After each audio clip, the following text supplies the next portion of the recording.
Ана мектептің бірінші мектептің uzun коридоры бар ғой, баяғыда линейка бар. Сол жерде Райхан келатыр. Қасында 5 қыз бар. Мынаны маған жаңа хор қызды беріп еді, бұны не істеймін, сен ал дейді да маған. Мен айтам, құрсын бұның бәрін не істеймін? Онда талаппен бөліп ал дейді.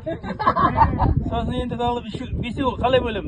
Екеуді өзім алып, үшеуін талапқа берсем, көп кетіп қалады. Қызғаныш. Үшеуін алайын десем, ол көп маған. Қауқар жоқ. Сосын ойладым, біреуін Жұмағалиға бере қойыншы. Білем, бірақ қымырау айқай шығарады. Маған неге біреу бересің, неге өзіңде көрмейсің. Екеу бересің көзім деймін. Жоқ, енді сол екі ана бөліп, үшіншісін мынаған бере қойын деймін ғой, ол болмайды. Сосын ойладым, осы алты әйел алған ноқаға берейінші, осы үндемейді.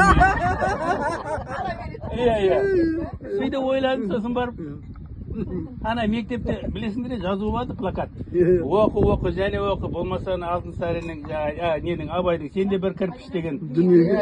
Ілеу тұратын еді ғой. Сол біреуден сұрады, нұқы бар ма мұнда, келді ме десем, әні қара дейді. Қарасам бейдеп жазып қойыпты. Нұқы қазы дейді. Кеудесін кербес көтереді. Маңғаздана, пәктеніп маңғаздана жөтеледі. Бұл дүние о дүниеден жақсы болса, нұқы қазы бірінші болып келер еді. Оян көтіп